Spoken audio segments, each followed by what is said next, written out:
Hai guys, saya di Historia.id ini saya memegang sosial media, juga sebagai admin dan sebagai voice over. Ini dia teman-teman redaksi Historia lainnya. Halo, gue Hendy Jo, gue redaktur di Historia. Perkenalkan, nama saya Martin Stompul, salah satu penulis di redaksi Historia. Saya Hendry F. Isnaini, redaktur di Historia ID. Nama gue Randi Wirayuda. Halo, aku Risa, penulis Historia yang biasanya banyak nulis tentang kerajaan-kerajaan kuno, tentang tema-tema kuno lainnya. Saya Janti, saya penulis sejarah perempuan di Historia. Saya Aryono, gabung di Historia tahun 2012. Saya Hendaru Trihanggoro, saya reporter Historia ID sehari-hari, tapi selain itu juga ngurusin ayam. Ada ayam lagi. Guys, kenapa sih kalian suka menulis sejarah? Gue senang sejarah ya sejak SD sih. Mungkin gue menyukai sejarah itu karena lingkungan gue pada waktu itu memang juga menyukai sejarah. Karena dibayar. Awalnya sebenarnya lebih suka fiksi, cuman kata orang banyak kisah nyata yang lebih fiksi dari fiksi. Jadi banyak orang yang tidak mau menulis sejarah, makanya saya menulis sejarah. Karena saya memiliki begitu banyak buku sejarah, ya kisah-kisahnya ingin saya bagikan untuk semua orang.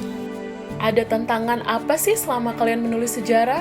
Tantangannya ya setiap nulis artikel sejarah itu sebuah tantangan ya. Dari mulai mencari temanya sendiri udah tantangan. Tantangan dalam menulis sejarah adalah sumber-sumber yang langka, baik itu narasumbernya maupun sumber-sumber tertulisnya. Menulis sejarah yang bertema arkeologi. Menurut saya butuh ketekunan dan ketelitian, juga kesabaran karena butuh waktu.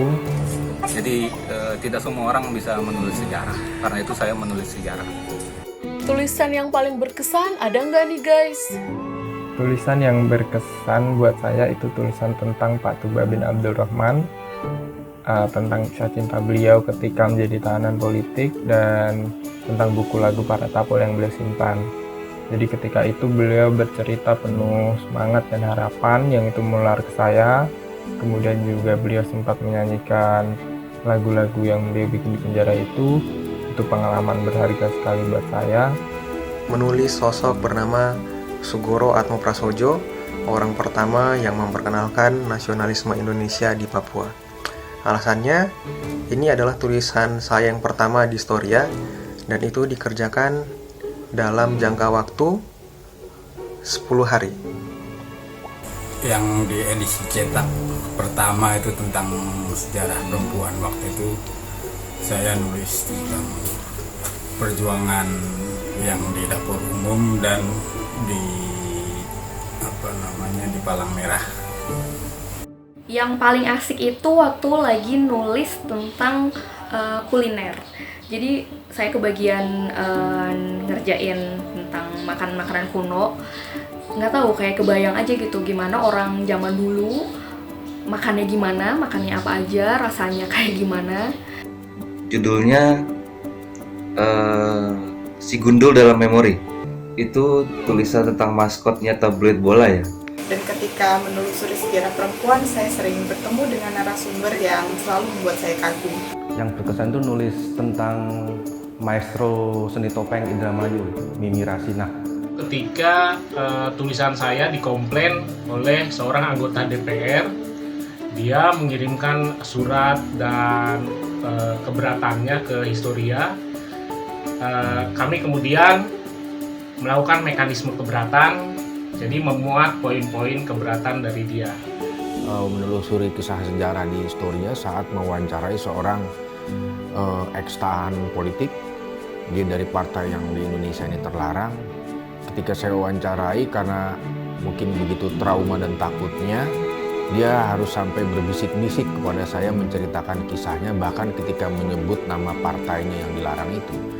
Bukan apa-apa, dia tinggal bersama anaknya yang entah kebetulan atau tidak menjadi kader salah satu partai Islam yang cukup terkenal di negeri ini. Tulisan yang paling saya sukai atau artikel yang paling saya senangi yaitu ketika saya menulis tentang sejarah rumah sakit jiwa pertama di Indonesia, Rumah Sakit Jiwa Dr. Marzuki Madi atau Rumah Sakit Jiwa Bogor, Buitenzorg, ketika itu saya untuk pertama kalinya masuk ke rumah sakit jiwa dan mewawancarai para pasien dan dokternya. Apa sih arti historia itu menurut kalian? Arti historia adalah ilmu buat Gen Z. Historia itu adalah tempat belajar gue untuk lebih kenal sama sejarah-sejarah bangsa ini dan sejarah-sejarah dunia. Artikelnya panjang, komprehensif, sumbernya terpercaya. Yang pastinya historia itu sangat mengedukasi aku banget sih, khususnya untuk milenial seperti aku yang masih minim info banget sama sejarah. Impact historia adalah untuk mengurangi hoax. Terakhir nih, satu kata buat historia apa? Keren. Legenda. Merdeka. Daibak.